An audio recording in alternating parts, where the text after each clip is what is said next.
kala nnyo bamuyita mukyala Kajoyina Jeni badde nsaba tufuneyo akafaananyi ne maama wange ali wanze ate nze wendi tusobole okwepiica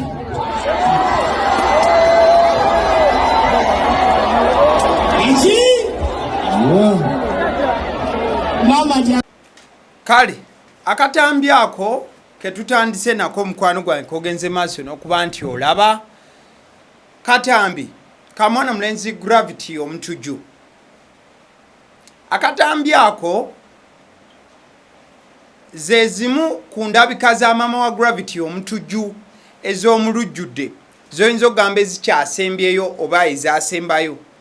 Maama wa Gravity Omutujju okugenda maaso n'okuba nti yalabikako eri abantu kubanga abadde omukyala omukakamu ennyo.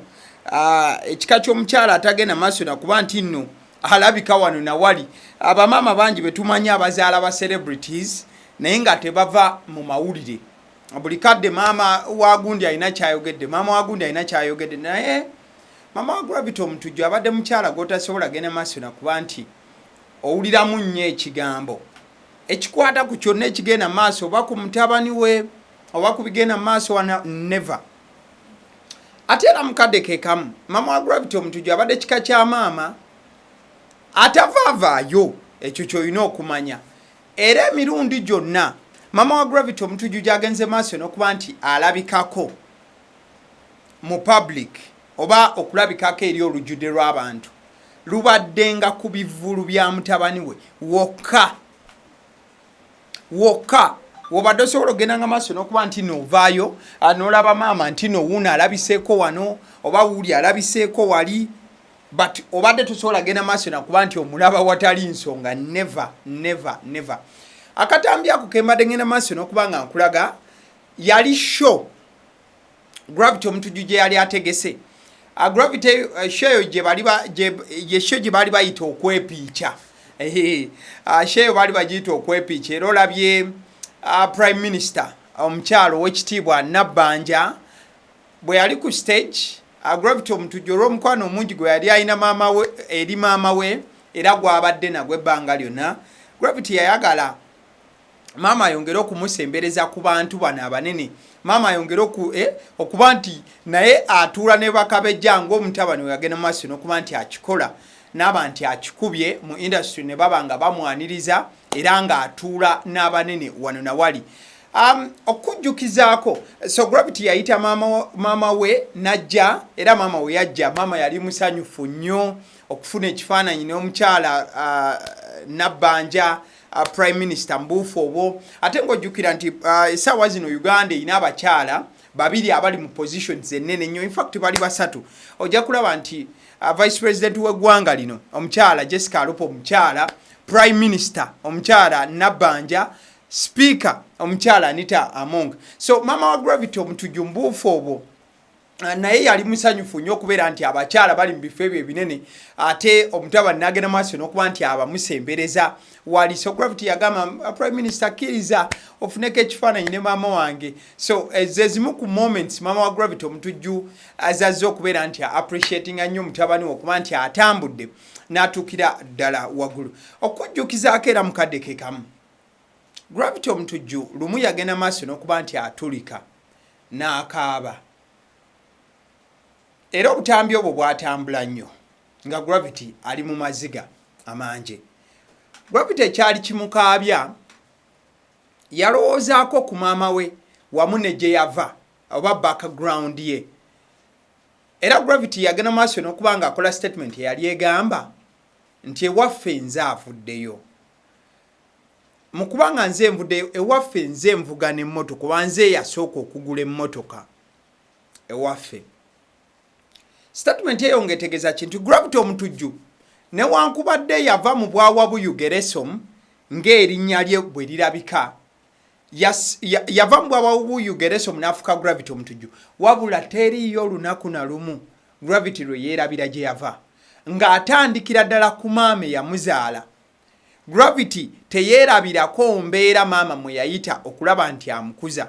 Gravity teyeerabirako haso maama we gye yayitamu ennyo ennyo okulaba nti atoba nnyo omutabani okubaako nekyafuuka. Oluvannyuma Gravity gye yaviira najja n'abeerako ekawaala awo. Abantu ababadde mu lubaga mukimanyi nti Gravity Omutujju musajja yamalako nnyo akabanga akawerera ddala ekawaala awo n'atambuza obulamu mu buufu ofaananako bwe butyo, but ebbanga lyonna azze atunuulira nnyo maama we, era Gravity ebimu ku bintu ebibadde bisinga okumuleeta okubeera emotional ennyo ye maama we, nga buli wamutunuulira with a lot of love, n'okubeera nti amwagala nnyo, n'okubeera nti amulowoozaako nnyo, n'okubeera nti buli kirungi Gravity abadde ebbanga lyonna ayagala kubanga akikolera maama. Erinnya lya maama wa Gravity Omutujju abadde ayitibwa oba ye omukyala Kajoyina Jen, nga kati wetwogerera yassiza omuka ogw'enkomerero. Ate namanya ngeri maama gye yagenze maaso n'okuba nti afaamu. Maama bamusanze mu buliri ng'asirise oba ng'assizza omuka ogw'enkomerero. Era bino byonna we bigenze maaso n'okuba nga bibeerera, Gravity we yabadde tanabanga kubanga breaking amawulire g'okuba nti maama we yafudde. Omu ku bagenda maaso n'okuba nti nno bakuzibwa era nga bayitako mu mikono gya maama wa Gravity Omutujju, omukulu Harold Kaija, abagobera ebya politics mumumanyi, eyasoose okuba nti atuwa amawulire g'okuba nti maama wa Gravity Omutujju yabadde avudde mu bulamu obw'ensi eno.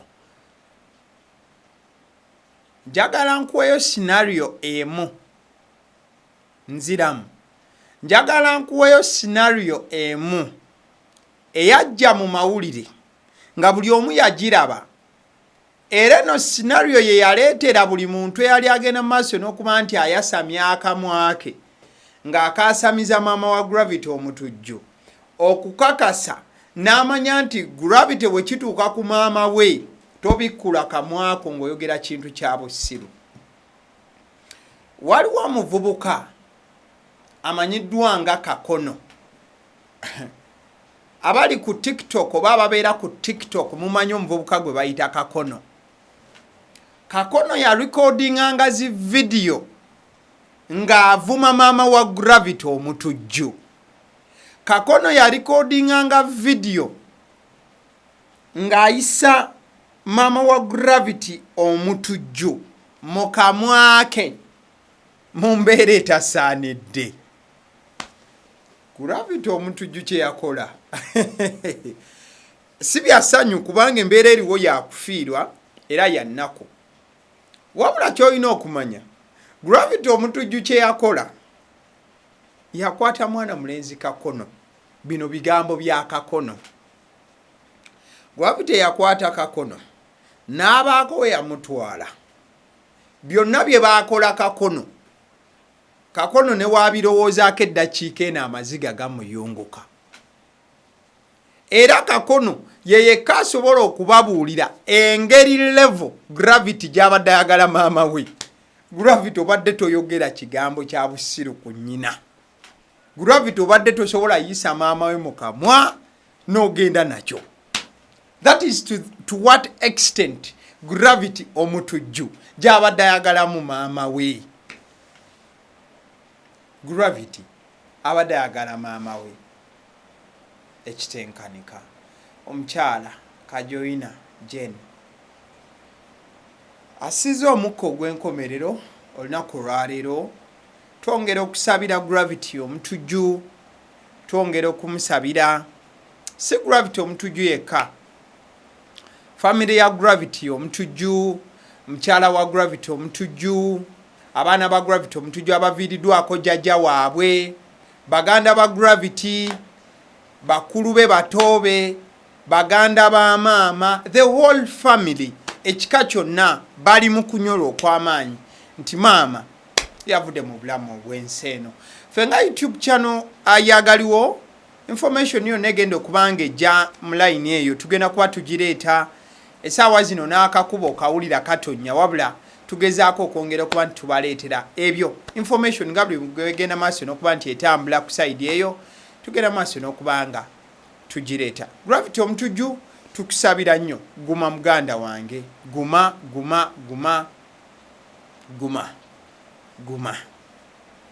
omwoyo gw'omugenzi mukama agulamuze kisa abaseddi omusunsuzi lyerinnya eryange agaliwo gwe mukutu kwoli likinga video eno. Thank you so much.